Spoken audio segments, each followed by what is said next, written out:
निश्चित रूप से 2024 में विपक्षी एकता बहुत मजबूती के साथ खड़ी होगी और भाजपा को उखाड़ फेंकने में हम सब सफल होंगे। कभी वो राम के नाम पे, कभी हनुमान के नाम पे। तो हम तो आपके चैनल के माध्यम से कहना चाहते हैं कि राम को भी उन्होंने यूज करके छोड़ दिया। अब हनुमान, जिसको उनके माननीय मुख्यमंत्री योगी जी ने छत्तीसगढ़ के चुनाव में कहा था कि हनुमान दलित है, अब उनको सिर्फ और सिर्फ दलितों पे भरोसा रह गया है। और उनको ये जानना चाहिए कि देश के दलित कांग्रेस के साथ है और थी और रहेगी।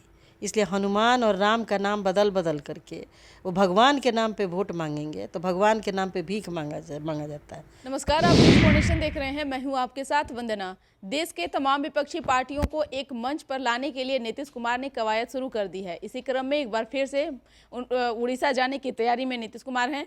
क्या लगता है कि आगे आने वाले 2024 के लोकसभा चुनाव में बीजेपी को रोक पाएंगे? हमारे साथ बात करने के लिए हैं प्रतिमा जी, जो कांग्रेस विधायिका हैं। सवाल यह भी है कि सबसे पहले नीतीश कुमार ने शुरुआत कांग्रेस से ही की। जब हरी झंडी मिली तो फिर उन्होंने ममता बनर्जी से मुलाकात किया, अखिलेश प्रसाद यादव से उन्होंने मुलाकात किया। अब उड़ीसा जाने की तैयारी है, फिर महाराष्ट्र जाएंगे। क्या लगता है आगे की? देखिए, देश के जो माहौल है, देश का जो हालात है, जिस तरीके से बीजेपी ने माहौल को एकदम गंदा करके रख दिया है, लोकतंत्र खतरे में है और संविधान को नहीं मानने वाले लोग सत्ता में काबिज हैं। वैसी परिस्थिति में कांग्रेस हमेशा से देश को बचाने के लिए, देश की एकता और अखंडता के लिए वचनबद्ध है। और आदरणीय मुख्यमंत्री श्री नीतीश कुमार जी का कांग्रेस का भरपूर सहयोग है। तो निश्चित रूप से 2024 में विपक्षी एकता बहुत मजबूती के साथ खड़ी होगी और भाजपा को उखाड़ फेंकने में हम सब सफल होंगे। तो आगे जो उड़ीसा की तैयारी बना रहे हैं, एक दफ़े फिर उनका प्लानिंग बना, लेकिन समय नहीं मिल पाया।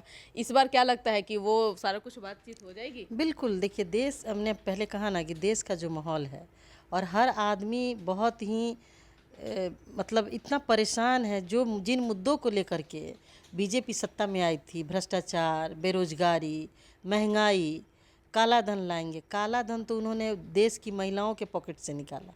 जो हमारा इतिहास है कि महिलाएं यदि खाना बनाने जाती हैं तो एक मुट्ठी चावल निकाल के रखती हैं कि बुरे वक्त पे काम आएगा, और उन महिलाओं से इन्होंने पैसा निकलवा लिया जो बुरे वक्त के लिए रखी थी। नोटबंदी के दौरान लाइन में खड़ा करा दिया और महीनों महीनों दिन तक बेचारी वो पैसा बदलते रही।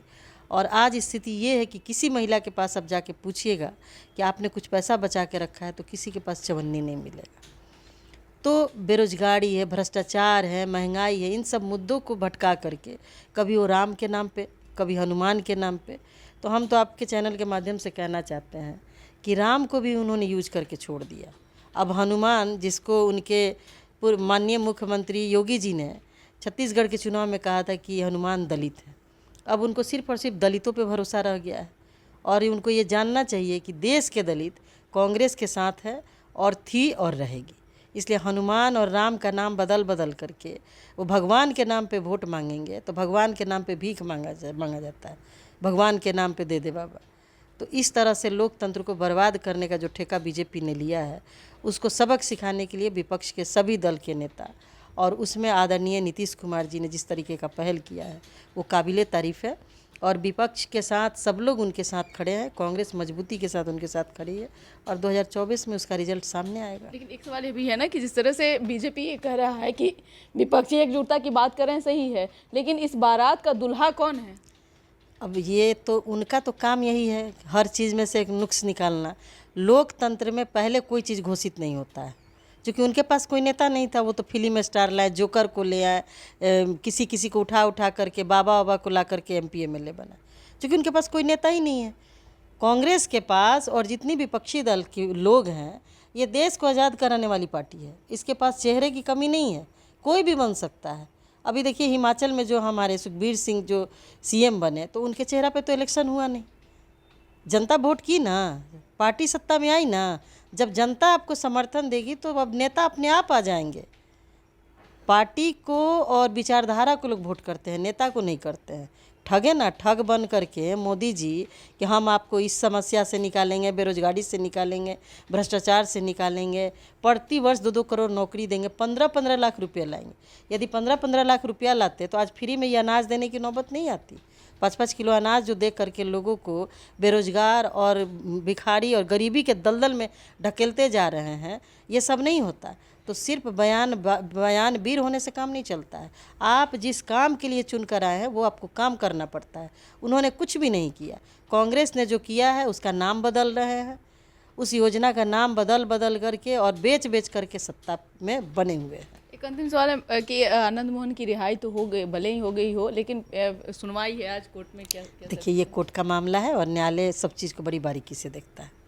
बहुत बहुत शुक्रिया बात करने के लिए। तो आप सुन रहे थे क्या कुछ कहना था कांग्रेस विधायिका प्रतिमा जी का, जिन्होंने कई सवालों का जवाब जो है पुरजोर दिया है और बीजेपी से सवाल इन्होंने किया भी है। देखने वाली विषय होगी कि बीजेपी का जवाब किस तरह से दिया जाता है। इस पर बस इतना ही। बने रहिए न्यूज़ नेशन के साथ। धन्यवाद।